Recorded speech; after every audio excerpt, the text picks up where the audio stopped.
Olá, meus amigos, tudo bem?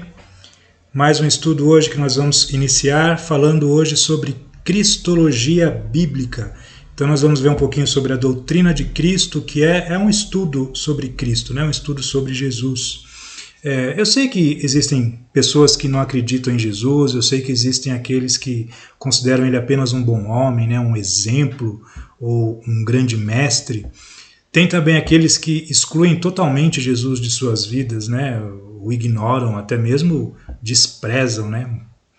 Pessoas chegam a blasfemar da própria existência de Jesus. Agora, nesse estudo que nós vamos fazer hoje, nós veremos o que é que a Bíblia nos ensina sobre Jesus, sobre o Cristo, e como demonstra que ele é um presente de Deus para o homem. Que, na verdade, Deus sempre desejou dar Cristo ao ser humano, né? Ao homem que ele criou, aquele ser que ele criou à sua imagem e semelhança. E o primordial objetivo de toda a Bíblia é apresentar Jesus para a humanidade. Então, mostra a sua importância como ele sendo essencial ao homem, como sendo essencial a toda a criação de Deus. E quando o ser humano ele corresponde a essa graça divina, então aí vidas são transformadas, né?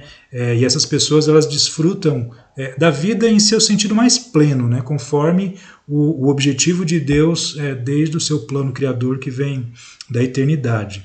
Portanto, Cristologia é a doutrina que estuda a pessoa de Jesus Cristo. Talvez seja interessante a gente comentar que Cristo não é o sobrenome de Jesus, né? Para muitos isso deve ser óbvio, mas é possível que algumas pessoas não saibam, né? Então, Cristo é uma palavra, deixa eu colocar aqui para vocês verem. Cristo é uma palavra que vem do grego, né? Então aí está a representação dela com letras gregas, o grego antigo, né? Chamado grego koiné, e que significa Cristo. Essa mesma palavra em hebraico, que está aí com seus caracteres hebraicos, é Messias. Então são duas palavras em línguas diferentes que querem dizer a mesma coisa, né? Cristo em grego e Messias em hebraico. E se nós formos trazer isso para o nosso português, essas duas palavrinhas elas querem dizer ungido, né? Elas significam ungido. Então quando nós dizemos Jesus Cristo, nós estamos apenas dizendo que Jesus é o ungido de Deus. Então Jesus Cristo não é como se fosse Cristiano Pinheiro, não é o nome e sobrenome de Jesus, mas basicamente quer dizer que é aquele que foi separado e consagrado por Deus para uma missão. Então quando nós dizemos Jesus Cristo, é isso o que nós estamos dizendo. E como nós já vimos no nosso estudo em teologia, né? Então agora nós estamos estudando Cristologia, e a mesma coisa aqui, esse termo logia, ele significa estudo, aqui para nós, né, em Cristologia. Então é um estudo sobre Cristo. Cristologia nada mais é do que um estudo sobre Cristo. Então é tudo aquilo que a Bíblia ensina sobre Cristo, né? Por isso que é chamado de Cristologia Bíblica. Tá? A gente vai absorver todas as informações que a Bíblia tem para nos falar sobre Jesus Cristo. Então, quando nós entendemos que toda a Bíblia tem o objetivo de apresentar Jesus, fica evidente que esse estudo é apenas uma introdução, né? Não dá para... Nós poderíamos fazer um estudo sobre o que é que cada um dos livros da Bíblia tem para nos ensinar sobre Jesus. Mas aqui é apenas uma introdução, então é apenas para a gente ter uma ideia geral daquilo que a Bíblia nos ensina. O Antigo Testamento ele tem como objetivo nos apresentar a história da preparação para a vinda de Jesus, e ela se utiliza de símbolos, de tipos e de profecias para isso, né? Então, símbolos e tipos eram, por exemplo,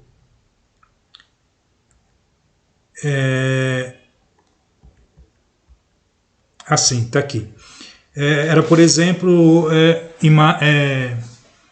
quando a Bíblia fala no Antigo Testamento, ela fala de Adão, ela fala de Salomão, ela fala da Arca de Noé, ela fala dessa imagem aí que representa o sangue do cordeiro, né, que livrou os primogênitos dos hebreus durante as 10 pragas do Egito. Então isso tudo são símbolos, são tipos que representam Jesus, né? Então era para os judeus terem olhado para essas coisas e serem capazes de identificar o Messias quando de fato ele veio, que foi Jesus Cristo. Então, o Antigo Testamento ele traz essa expectativa de que o Messias, né, ou seja, de que o Cristo viria. E já nos Evangelhos, eles nos trazem de fato a vinda de Jesus, né? Então eles vão tratar desde seu nascimento, eles vão falar da sua eternidade, vão falar da ressurreição e vão falar um pouco também sobre a expectativa do retorno de Jesus. E o restante do Novo Testamento, ele trata da era cristã, ou seja, é a igreja, né? E o que é chamado também de últimos tempos, né? Ou seja, desde que Jesus subiu aos céus, ele morreu na cruz, ressuscitou, passou 40 dias ainda andando com os discípulos, aparecendo para eles de vez em quando, e depois disso ele subiu aos céus. Então, a partir deste momento até a volta de Cristo pela segunda vez, é isso que a Bíblia chama de os últimos tempos.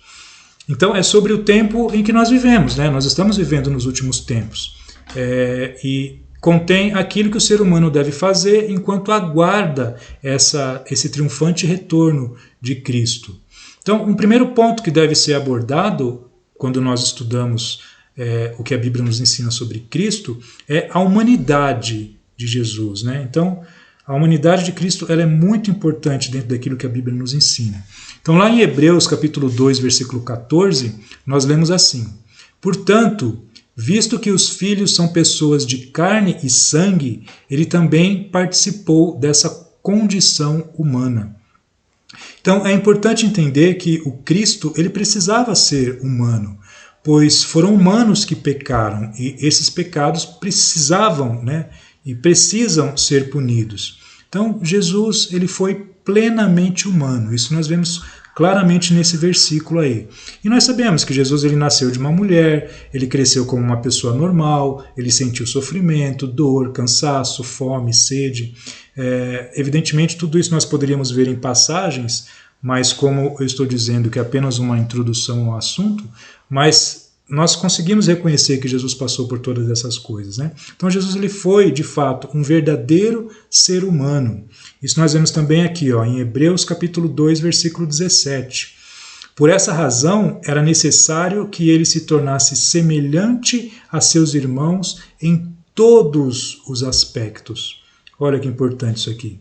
Então, Cristo sendo plenamente humano, demonstra a maneira que Deus escolheu para se reaproximar de nós, né? Para se reaproximar dos seres humanos. Então, ele enviou seu único filho, o seu filho unigênito, que é o único que é da mesma substância que ele, da mesma natureza que ele, ou seja, é o Deus Filho, que, como dizem as Escrituras, né? Aqui em Filipenses capítulo 2, do 6 ao 8, falando de Jesus, que, embora sendo Deus, não considerou que o ser igual a Deus era algo a que devia apegar-se, mas esvaziou-se a si mesmo, vindo a ser servo, tornando-se semelhante aos homens, e sendo encontrado em forma humana, humilhou-se a si mesmo e foi obediente até a morte e morte de cruz.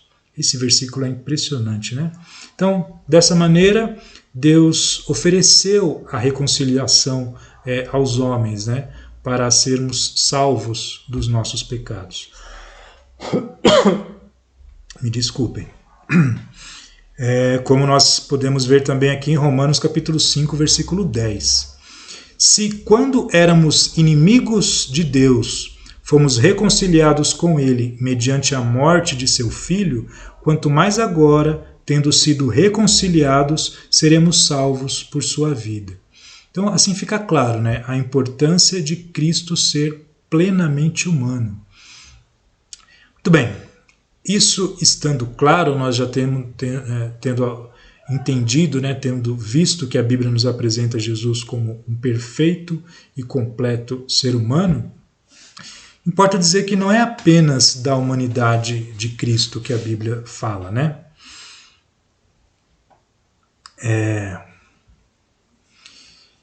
Eu acho interessante como algumas pessoas elas dizem respeitar os ensinamentos da Bíblia, mas elas não parecem dar muita importância para aquilo que a Bíblia ensina. Então, muitos utilizam apenas recortes, algumas poucas frases ou ensinamentos de Jesus e criam com isso as suas próprias doutrinas.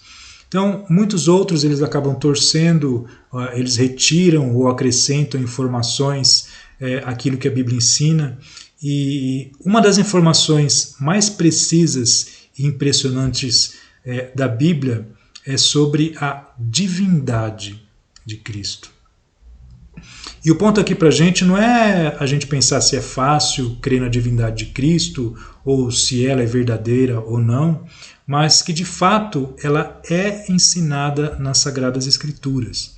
Porque é perfeitamente possível a gente acreditar que Jesus andou sobre a terra, até mesmo que ele tenha realizado muitos milagres. Agora, a grande dificuldade para muitos é acreditar que Jesus é Deus, porque isso tem implicações profundas, né, nas crenças das pessoas e até mesmo na forma como eu me porto diante de Deus. Isso importa muito. Isso é fundamental, né, de fundamental importância para determinar a nossa salvação, pois nós precisamos crer em Jesus para podermos ser salvos. E existem seitas que são explicitamente contrárias à divindade de Jesus, negam que Jesus seja Deus. Agora, será possível afirmar que essas pessoas creem de fato em Jesus, se elas negam um ensinamento muito claro e muito importante da Bíblia sobre a pessoa dele? Ou será que a gente pode dizer que essas pessoas creem no Evangelho, né? Sendo que o Evangelho é o poder de Deus para a salvação de todo aquele que crê, como nós vemos em Romanos capítulo 1, versículo 16. Então, se para sermos salvos nós precisamos crer em Jesus, nós precisamos crer na pessoa que ele é, e na pessoa dele que é apresentada a nós, né? Ainda que nós não possamos compreender isso totalmente. Agora, nós devemos aceitar que a Bíblia ensina, e ela ensina de forma clara que realmente Jesus é Deus.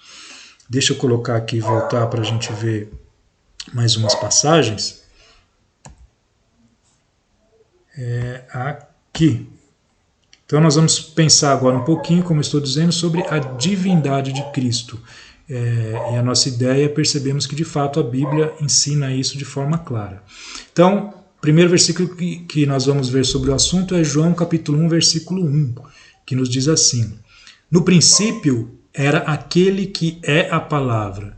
Ele estava com Deus e era Deus. Esse texto, ele diz que Jesus é a palavra, né, a palavra de Deus, e que ele estava com Deus e que era Deus. Acho que é difícil ser mais claro do que isso, né? Agora, nesse outro texto, fica ainda mais claro que em Jesus, essa palavra, que é ele, né, se fez carne, que é para não deixar nenhuma dúvida. João capítulo 1, versículo 14. Aquele que é a palavra tornou-se carne e viveu entre nós. Vimos a sua glória, glória como do unigênito vindo do Pai, cheio de graça e de verdade. Então, é difícil negar um ensinamento tão claro da Bíblia sobre esse assunto, né? Mas temos outras passagens que também demonstram claramente a divindade de Jesus. Nós podemos ver isso aqui em Tito capítulo 2, versículo 13. Enquanto aguardamos a bendita esperança, a gloriosa manifestação de nosso grande Deus e Salvador, Jesus Cristo. Dá para ser mais claro do que isso? Então, nós estamos aguardando, né, a gloriosa manifestação de quem? De nosso grande Deus e Salvador, Jesus Cristo. Tem mais.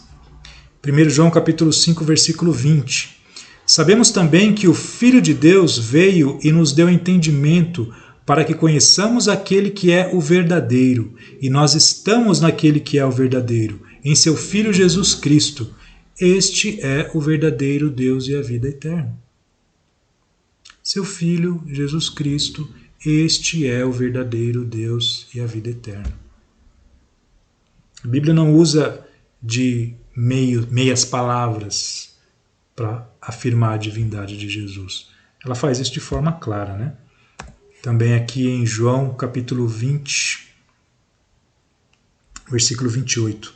Disse-lhe Tomé falando diretamente para Jesus, quando Jesus estava mostrando para ele as marcas dos cravos e o furo feito pela lança, né, do lado do seu corpo. Tomé, quando viu aquilo, prostrou-se diante de Jesus e disse a ele, né, aqui João 20, 28, disse-lhe Tomé, Senhor meu e Deus meu. Olha a maneira como Tomé se referiu a Jesus. Se Jesus não fosse de fato Deus, ele teria dito, opa, peraí, o que você está falando? Calma. Você está falando comigo, com Jesus, não com Deus. Mas não, quando Tomé claramente o chamou de Senhor meu e Deus meu, em adoração a ele, Jesus recebeu essa adoração feita por Tomé. Então, ainda que muitos se neguem a reconhecer, é inegável que a Bíblia ensina, né, a divindade de Cristo. O próprio Jesus, ele afirmou sua divindade. Ele atribuiu a si mesmo o nome mais respeitado pelos judeus, tido como tão sagrado que os judeus nem sequer pronunciavam esse nome.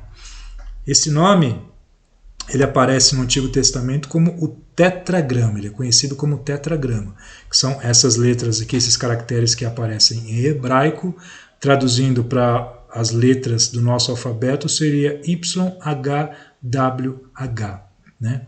Então esse é o nome de Deus, que ele acabou ficando muito conhecido como Jeová, que seria a tradução para isso aqui, mas essa pronúncia é uma pronúncia incorreta. As próprias testemunhas de Jeová já admitiram isso em alguns dos seus escritos, né? Eles admitem que essa pronúncia Jeová não é correta para esse nome de Deus.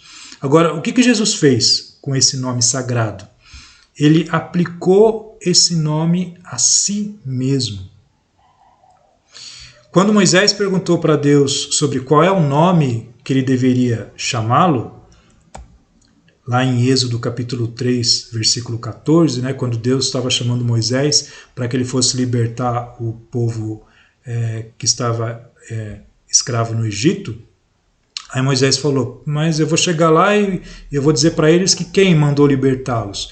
E foi essa a resposta que Deus deu. Disse Deus a Moisés, eu sou o que sou. É isto que você dirá aos israelitas. Eu sou, me enviou a vocês. Então esse eu sou que aparece aí é a expressão mais plena do ser eterno de Deus. E essa expressão no versículo 15 dessa passagem, quem quiser dar uma olhada lá, ela que foi abreviada para o nome divino, né? É essa expressão que aparece no versículo 15, que é o tetragrama, que é o nome de Deus. Então, essa expressão eu sou, ela é traduzida para o grego como ego eimi. Então, eu sou, em grego, ela fica desse jeito aqui, ego eimi, tá? Que a gente lê dessa forma. E Jesus faz essa impressionante declaração lá em João, capítulo 8, versículos 57 e 58. Olha o que Jesus diz para os judeus. Disseram-lhe os judeus, você ainda não tem 50 anos e viu Abraão? Respondeu Jesus, eu lhes afirmo que antes de Abraão nascer, eu sou. Vocês conseguem imaginar o que é a reação que os judeus devem ter tido quando Jesus pegou um nome que eles nem sequer pronunciavam, de tão sagrado que esse nome era, e Jesus ele pega e diz, antes de Abraão nascer, eu sou. Ele atribuiu o nome sagrado de Deus à pessoa dele mesmo, né? Essa fala de Jesus ela foi considerada uma blasfêmia tão grande pelos judeus que eles pegaram em pedras para apedrejá-lo, né? Mas Jesus se escondeu e saiu do templo. Evidentemente vocês podem ler essa passagem, a continuação dela aí, né? Agora, Jesus ele fez questão de diversas vezes se declarar como o eu sou, aquele que se apresentou para Moisés. Esse mesmo capítulo, no versículo 28, olha só. Então Jesus disse, quando vocês levantarem o Filho do Homem, saberão que eu sou, e que nada faço de mim mesmo, mas falo exatamente o que o Pai me ensinou. Para vocês terem uma ideia, os judeus eles nem pronunciavam esses termos, né? Eu sou, que em grego é ego eimi. Eles não falavam ego eimi. E Jesus constantemente ele repetia ego eimi, ego eimi, ego eimi. Era como se ele estivesse tentando mostrar para os judeus quem de fato ele era, né? Nós vemos isso também aqui em capítulo 8, também, versículo 24. Eu lhes disse que vocês morrerão em seus pecados. Se vocês não crerem que eu sou, de fato, morrerão em seus pecados. Essa, inclusive, é uma passagem que serve para corroborar o que eu falei mais cedo, né? Sobre seitas que não reconhecem a divindade de Jesus, como as Testemunhas de Jeová, que, se não creem na divindade de Jesus, não estão crendo em quem ele é, e por isso correm o risco de morrer em seus pecados. Isso não se aplica só a eles, né? Isso serve também para qualquer um que duvide de ser Jesus o Deus Filho, né? Ou que o vejam apenas como um grande mestre ou um tipo de guru. Se você não acredita em Jesus como ele se apresenta para você, então você não acredita em Jesus. E cuidado, porque de fato vocês podem morrer em seus pecados. Uma outra passagem pode demonstrar a força que essa expressão tinha sobre as pessoas naquela época, né? Aqui em João capítulo 18, do versículos 4 ao 6. Ó. Jesus, sabendo tudo o que lhe ia acontecer, saiu e lhes perguntou: a quem vocês estão procurando? A Jesus de Nazaré, responderam eles. Sou eu, disse Jesus. E Judas, o traidor, estava com eles. Quando Jesus disse, sou eu, eles recuaram e caíram por terra. Esse sou eu que aparece aqui no texto, em português trocou-se, né, a ordem das palavras, mas ele é o mesmo ego eimi que aparece lá no grego. Então esse sou eu aí é o mesmo nome atribuído a Deus, né, o nome sagrado que os judeus eles não pronunciavam. Isso foi tão impactante, Jesus ter se apresentado dessa maneira, que os soldados recuaram e pode ser que eles tenham tropeçado uns sobre os outros ali e caíram, né, tão espantados que eles ficaram com a imponência de Jesus, né, a forma como ele se apresentou a eles. Então não resta dúvida de quem os judeus entenderam que Jesus estava proclamando ser. Não havia nenhuma incerteza de que Jesus declarou diante deles que ele era, de fato, Deus. É muito importante perceber que a Bíblia apresenta Jesus como sendo plenamente humano e plenamente divino. E da mesma importância é tentarmos compreender o que isso representa para a vida de cada um de nós.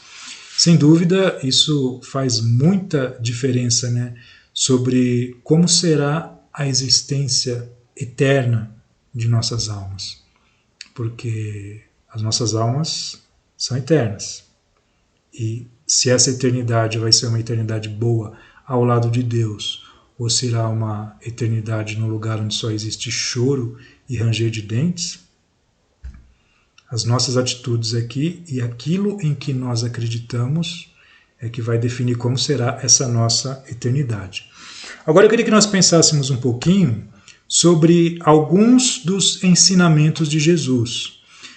Jesus ele realizou muitos milagres para demonstrar que a sua autoridade ela era sobrenatural, né? Então não era apenas um simples homem falando doutrinas, ensinando coisas que muitas vezes poderiam parecer estranhas, né?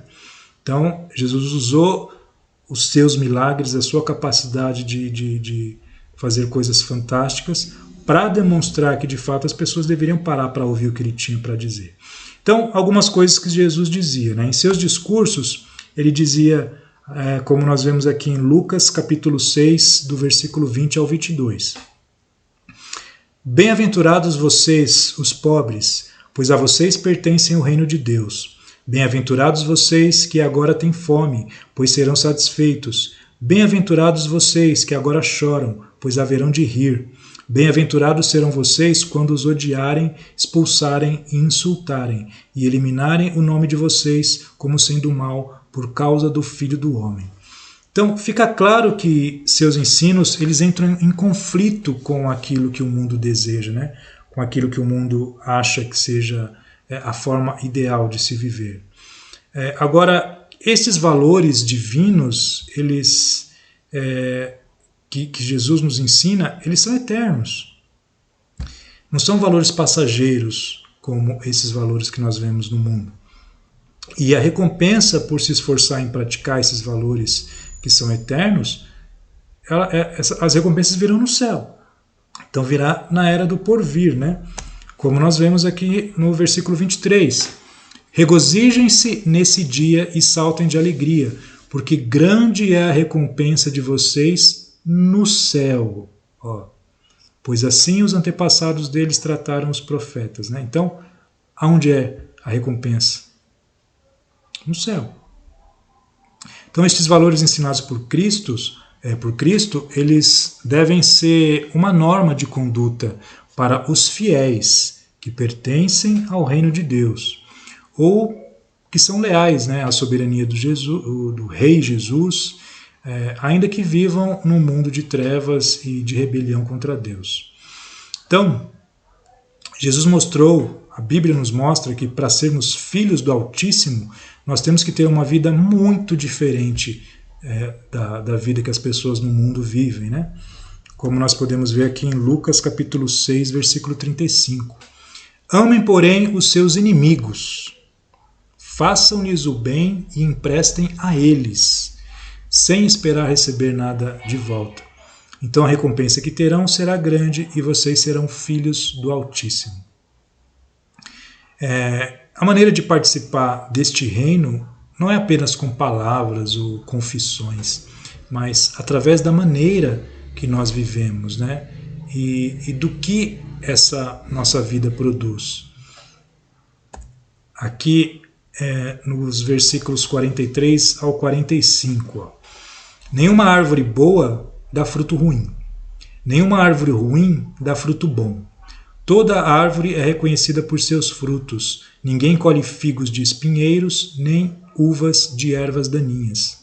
O homem bom tira coisas boas do bom tesouro que está em seu coração, e o homem mau tira coisas más do mal que está em seu coração, porque a sua boca fala do que está cheio o coração.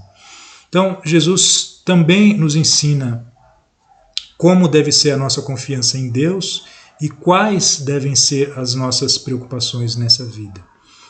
Isso nós podemos ver aqui em Lucas capítulo 12, do 22 ao 23. Portanto, eu lhes digo, não se preocupem com suas próprias vidas quanto ao que comer, nem com seus próprios corpos quanto ao que vestir. A vida é mais importante do que a comida e o corpo mais do que as roupas. Então, Deus ele não nos promete conforto. Mas se nós confiarmos nele, a promessa que ele tem para nós é que o essencial para nossas vidas, isso nós teremos. E Jesus também nos ensina a não sermos hipócritas, né? A viver de aparência, fingindo que somos obedientes ou que somos boas pessoas. Nós devemos nos esforçar em praticar o Evangelho e não apenas falarmos dele. Aqui em Mateus capítulo 5, versículo 20.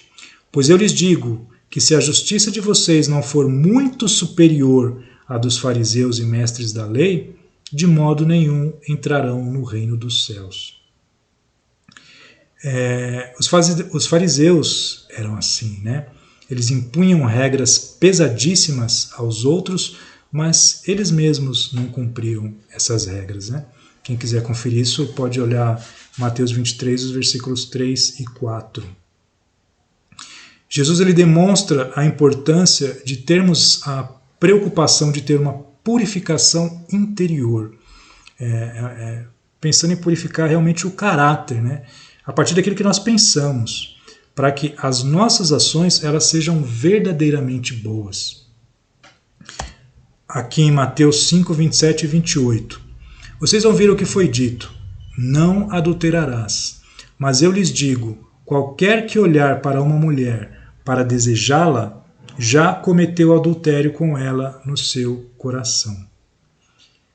Se a nossa mudança for essa mudança de caráter, essa mudança que vem desde o pensamento, com certeza a nossa obediência ela se tornará uma possibilidade cada vez mais real, né? Será de fato cada vez mais possível para a gente obedecer tudo aquilo que a Bíblia nos ensina. Ou nos esforçarmos em nos aproximarmos o quanto pudermos disso, né? Para ensinar algumas verdades divinas que seriam difíceis para eles compreenderem, o que Jesus fazia? Jesus ele utilizava parábolas, né? Então, parábolas, o que elas eram? Eram histórias baseadas na vida diária daquelas pessoas, ou seja, no cotidiano delas, e eram histórias bem conhecidas de todos, e essas histórias, elas apontavam para essas verdades difíceis, né? Para essas verdades divinas que Jesus queria ensinar para eles.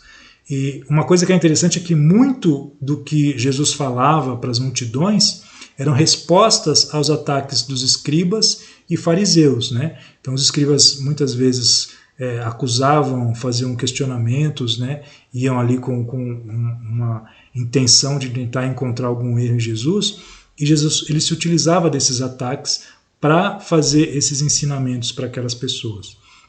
E Jesus ele foi muito duro com os fariseus em alguns momentos, né? O capítulo 23 de Mateus, ele chama várias vezes eles de mestres da lei e fariseus hipócritas, né? Então Jesus não poupou palavras ali quando quis criticá-los, não. E em suas parábolas, Jesus ele ensinou, por exemplo, na parábola do semeador, que fica lá no capítulo 4 de Marcos, ali ele ensina sobre como cada pessoa recebe a palavra de Deus e que ela frutifica conforme a receptividade de cada um, né? Isso é representado nos tipos de solo, né? Então, o solo, quando é bom, ele recebe a semente germina, a planta cresce e dá bons frutos. E ele faz essa comparação com a maneira como as pessoas recebem a palavra. Ainda no capítulo 4 de Marcos, no versículo 33, nós temos também a parábola do fermento. Essa parábola ela mostra como a fé em Cristo cresceu de forma invisível até afetar profundamente toda a humanidade, né? Nós temos também ali no capítulo 3 de Marcos as parábolas do tesouro escondido e da pérola de grande valor. E ali mostra que na conversão, a pessoa que se desfaz de todos os valores mundanos, na conversão, a pessoa ela tem que se desfazer de todos os valores mundanos e, em troca, ficar com o Salvador, né? Ou seja, ficar com Jesus. Nós abrimos mão de tudo aquilo que o mundo nos oferece, porque reconhecemos em Jesus um valor muito maior do que qualquer coisa que o mundo possa nos oferecer. Lá em Mateus capítulo 13, nós temos dos versículos 47 ao 50 a parábola da rede. Então ali fala de uma pesca cristã, né, que alcança muitas pessoas, mas nem todas se convertem em discípulos verdadeiros. Nesse rápido passeio que a gente está fazendo aqui por algumas parábolas, nós podemos citar também a parábola dos talentos, né? Lá em Mateus 25, do 14 ao 28. Nessa parábola nós aprendemos que enquanto aguardamos a volta de Jesus, nós devemos ser fiéis ao lidarmos com as responsabilidades que Ele nos confiou. Tá, mas agora eu gostaria que vocês prestassem muita atenção naquilo que eu vou dizer. Deixa eu até trazer para mim aqui. Porque senão um detalhe muito importante daquilo que nós estudamos aqui pode passar desapercebido. Essa amostragem que nós vimos sobre alguns ensinamentos de Jesus demonstram como deve se esforçar em viver aqueles que são salvos, né? Então, ou seja, aqueles que participam da família de Deus.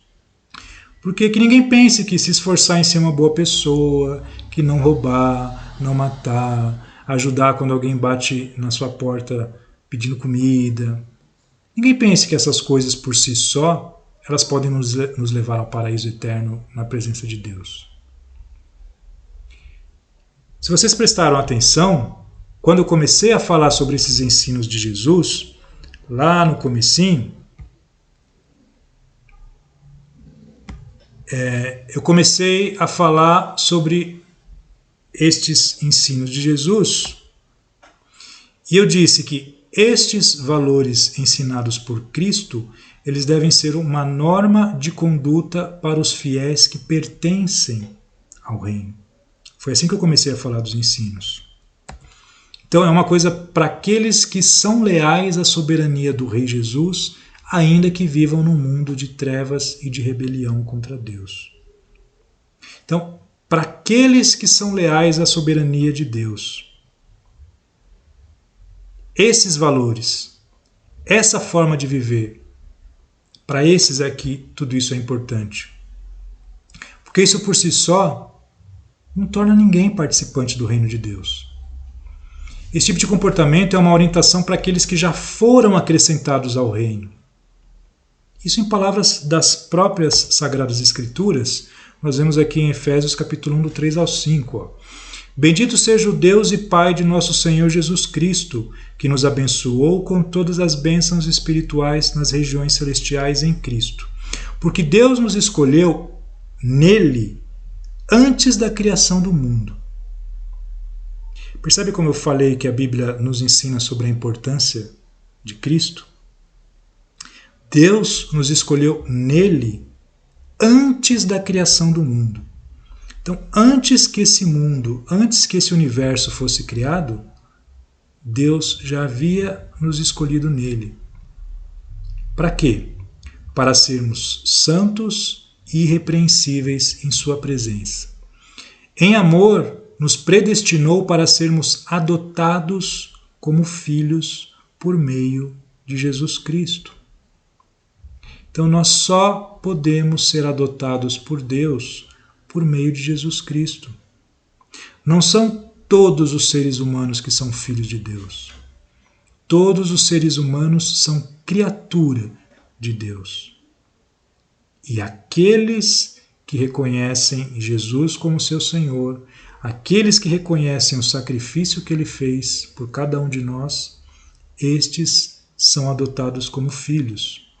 E o texto termina dizendo, conforme o bom propósito de sua vontade. Então, o que é que nós precisamos fazer para recebermos essa adoção, para entrarmos na família de Deus? O que nós precisamos fazer? João capítulo 3, versículo 36. Aquele que crê no Filho tem a vida eterna, mas aquele que não crê no Filho não verá a vida, mas a ira de Deus sobre ele permanece. A Bíblia ela é muito clara. O que nos salva de nossos pecados é ter fé em Jesus, é crer em Jesus. Quem crê em Jesus tem a vida eterna. Crer, o que é crer? Crer é acreditar em Jesus.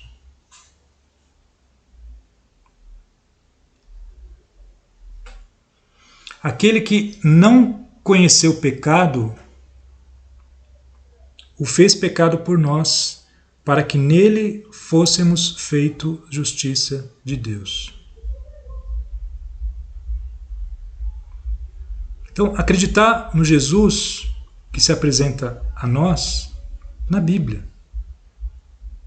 O Jesus que nasceu de Maria, que viveu entre nós, sendo plenamente humano. Quem crê que Jesus se fez pecado por ele. Por quê? Para que nós pudéssemos ser feitos justiça de Deus. Ninguém pode se tornar justo diante de Deus pelos seus próprios esforços. Ninguém. Então nós precisamos acreditar em Jesus. Porque esse mesmo Jesus, que nasceu como um bebê e teve uma vida como qualquer outro ser humano, ele também declarou ser o grande eu sou do Antigo Testamento. Demonstrando ali a sua divindade, se apresentando como Deus Filho, né? Ou seja, a segunda pessoa dessa triunidade de Deus, e que veio para morrer pelos pecadores.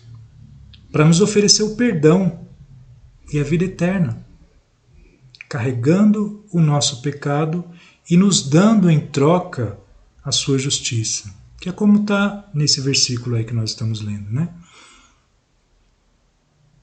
Jesus se fez pecado por nós. Deus fez Jesus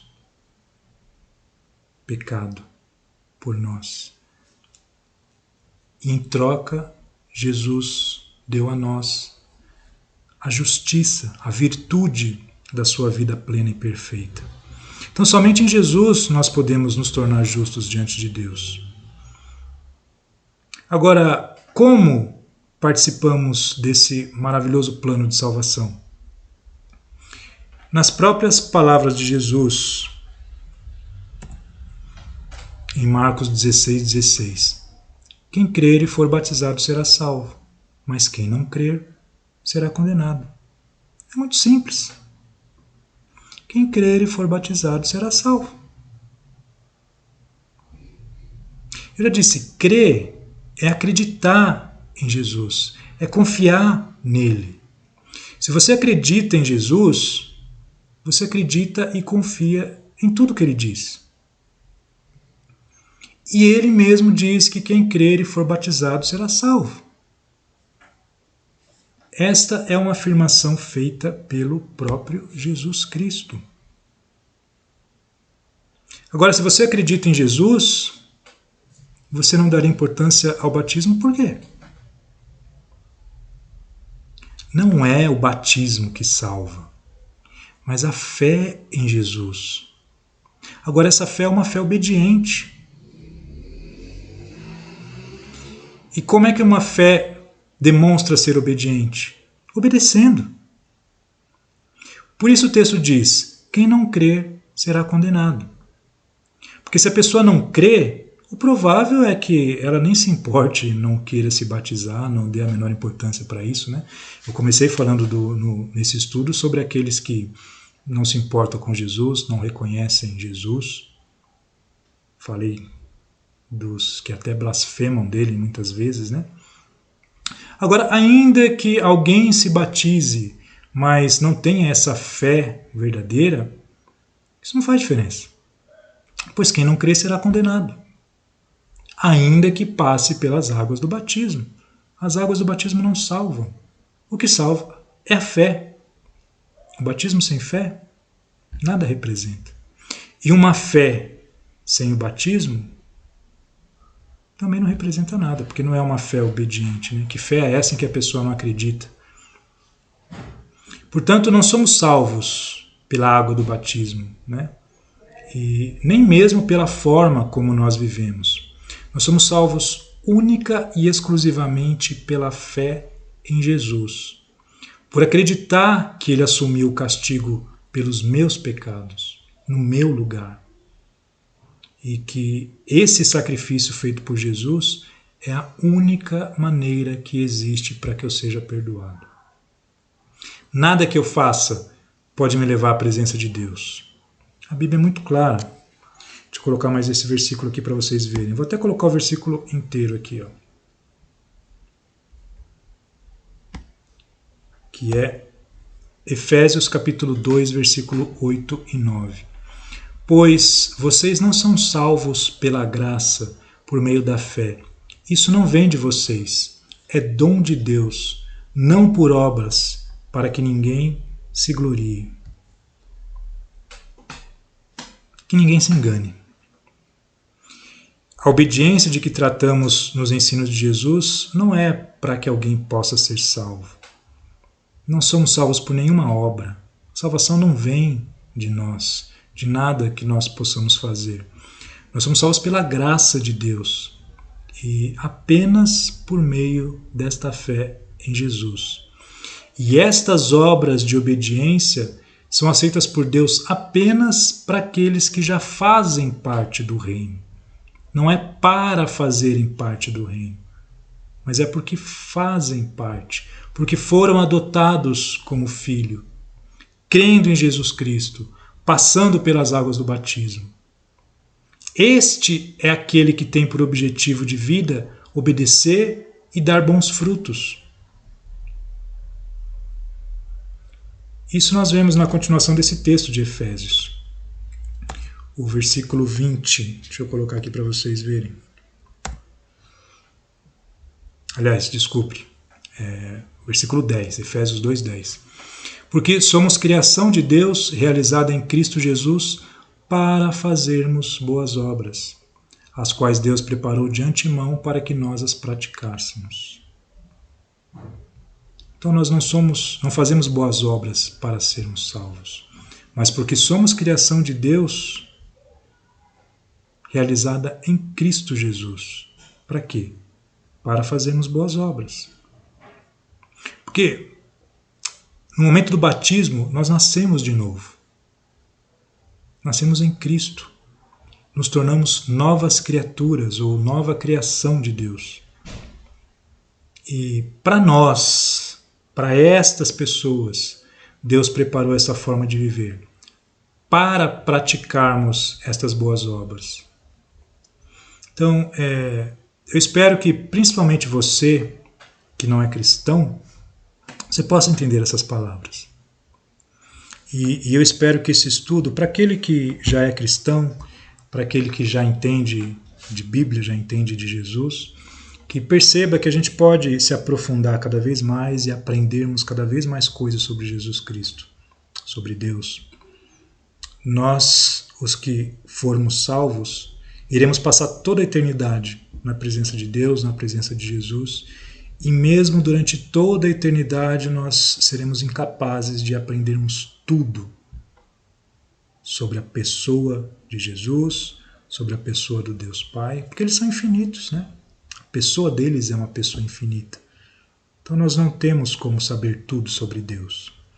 Por isso é importante esses estudos teológicos, né, baseados em uma teologia bíblica, para que a gente mergulhe em passagens e extraia dessas passagens esse conceito que nos ensina sobre os assuntos que Deus quer que a gente saiba.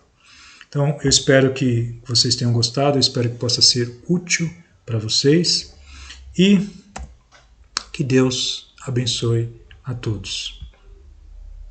Fiquem todos com Deus e até a próxima.